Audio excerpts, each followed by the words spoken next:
ഞാൻ പോവാ എന്റെ പാട്ടിന്. ചേച്ചിയും കൂടെ പോയാ പിന്നെ എനിക്ക് ആരാ സപ്പോർട്ടിനുള്ളത്? നിനക്കതൊക്കെ പറയാം. എനിക്കൊന്നും വയ്യ പ്രേതത്തിന്റെ കടി കൊണ്ട് ചാവാനൊന്നും. ആരും ഇല്ലാത്തവർക്ക് ദൈവം കൊടുക്കും. നീ അങ്ങനെ അങ്ങ് സമാധാനിക്കും മോളെ. അതെ, ആരും ഇല്ലാത്തവർക്ക് ദൈവമുണ്ട്. നമുക്ക് രണ്ടുപേർക്കും ആരും ഇല്ല, അതുകൊണ്ട് നമുക്ക് രണ്ടുപേർക്കും കൂട്ടിന് ദൈവം ഉണ്ടെന്ന് ഓർത്തങ്ങ് സമാധാനിക്കും. എന്തോന്ന് സമാധാനിക്കാൻ? എടി അത് ആരാണെന്നോ എന്തിന് വന്നെന്നോ എന്തിന് ഇങ്ങോട്ട് വന്നെന്നോ അറിയത്തില്ല. ഇനി എന്തോർത്താടി സമാധാനിക്കേണ്ടത്? അതും ശരിയാ. അതാണെങ്കി ഒട്ടൊന്നും പറയുന്നതും ഇല്ല. അതെന്തേലും ഒക്കെ ആവട്ടെ, ഇതിനിപ്പൊ എങ്ങനെ ഒഴിപ്പിച്ചു വിടാം, അതിനെപ്പറ്റി ഒന്ന് പറയേച്ചി. എടി നീ ഒഴിപ്പിക്കുന്ന കാര്യം പറഞ്ഞപ്പോ എനിക്ക് കാര്യം ഓർമ്മ വന്നത്. എനിക്കറിയാവുന്നൊരു ചെറുക്കനുണ്ട്. ചെറുക്കനാ? ആ സംഭവം സ്കൂളിൽ പഠിക്കുന്ന ഒരു പയ്യനാ. പക്ഷെ അവൻ ഇതിനെപ്പറ്റി ചില ജ്ഞാനദൃഷ്ടികളൊക്കെ ഉണ്ട്. അവന് വീടുകളിലൊക്കെ ബാധ ഒഴിപ്പിക്കാൻ പോകാറുണ്ടെന്ന് ഞാൻ കേട്ടിട്ടുണ്ട്.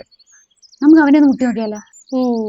ചേച്ചിക്ക് എന്താ ചേച്ചി വട്ടുവല്ലോ ഉണ്ട്? സ്കൂളിൽ പഠിക്കുന്ന ചെറുക്കനാണ് ബാധ ഒഴിപ്പിക്കാൻ പോകുന്നത്? എടി നീ കേട്ടിട്ടില്ലേ ഈ ബുക്കിന്റെ പുറംചട്ട വെച്ച് അതിനെ ജഡ്ജ് ചെയ്യരുതെന്ന്? നമുക്ക് അവനൊരു അവസരം കൊടുത്തു നോക്കാം. ചിലപ്പോ ഒഴിഞ്ഞു പോയാലോ? നമുക്ക് എങ്ങനെയെങ്കിലും ഇതിനെ ഒഴിപ്പിക്കണ്ടേ? അത് ശരിയാ, എങ്ങനെയും ഒന്ന് ഒഴിപ്പിക്കണമല്ലോ. അമ്മയാണെങ്കിൽ ആന്റിയുടെ വീട്ടിൽ പോയിക്കൊണ്ട് ഇപ്പോഴൊന്നും വരാൻ സാധ്യതയില്ല. അമ്മ എങ്ങാണോ ഇത് അറിഞ്ഞാ പിന്നെ നമ്മുടെ ദേഹത്ത് പ്രേതബാധ കൂടിയെന്ന് പറഞ്ഞ് നമ്മളെ കൊണ്ട് പള്ളിയിൽ അച്ഛൻ്റെ അടുത്തോട്ട് പോകും.